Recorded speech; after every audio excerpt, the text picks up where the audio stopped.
This segment brought to you by Kansas Regenerative Medicine. Your stem cells, your health, your life.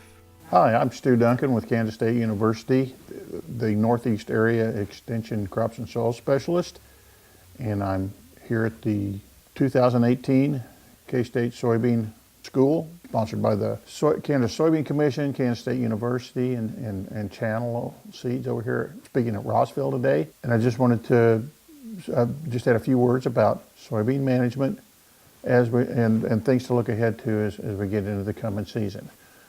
As most of you growers know, there's not just one thing as we're managing our beans as we look ahead into the season. Many factors will come into play: variety selection, traits, which is of course part of our variety selection, early weed control, planting practices, and some of the cultural tips that we oftentimes will come into as the season rolls along. They can shift and change, and we need to be able to shift and change with them. As we pick a soybean variety, in the northern half of the state, we will want to run from a 3-5 to maybe a 4, early 4 to a mid 4 group. In the southern half of the state, we're generally going to be looking from at the earliest, an early 4 to a late 4, unless we're planting those group 5 indeterminate beans down in the extreme southeast Kansas. We're probably going to want to look at a soybean that's got a proven track record. We always want to try something new. If there's something new out there that's been looking good, we want to look at any kind of a track record we can establish. Oftentimes varieties change so rapidly as they become available to us, but we'd like to look at something, even if you don't have a long track record. We like to look at the K-State performance test. That's the first place I always go, but I also look at company records, and oftentimes I like to see something that has some replicated, I don't care whether it's small plots or large replicated strips from fields, even strip demos at times. You can still get some pretty good information, see how variety performs, but get the most, of course, current data or results that we can get hold of and compare them over several locations. Conditions are going to vary. You'll probably be able to see, and that's one thing with the performance test from K-State. It's from all over the state. You've got a wide variety of soils, planting dates, all those things you can see.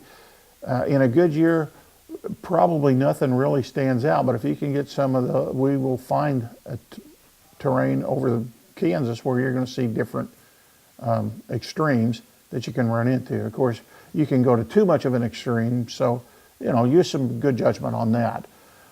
Also like to look at, again, not some of the other characteristics. If you're in the western parts or in some certain areas, if you've seen iron chlorosis before, and we have seen it in eastern Kansas. I'm sitting right now 4 miles from a field that was just really riddled with iron chlorosis 2 or 3 years ago.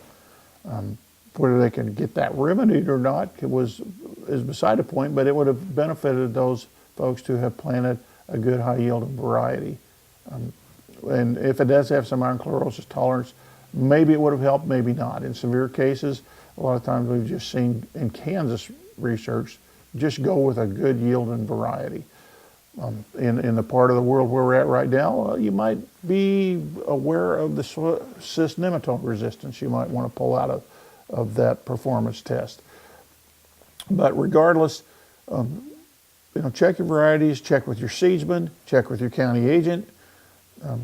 All good sources of information for tracking some things down. Watch Ag AM in Kansas online at agaminkansas.com. BootDaddy.com proudly supports Equifest of Kansas, Kansas's premier all-breed horse fair and exposition, presented by the Kansas Horse Council. Equifest of Kansas brings the nation's leading equine clinicians and entertainers to the Topeka Expo Center. Enjoy 3 full days of education, entertainment, and shopping, including the Jumper Classic, breed exhibition, top horse versatility competition, ranch rodeo, and more. It's an event for the whole family. For more information or to buy tickets, visit equifestofks.com.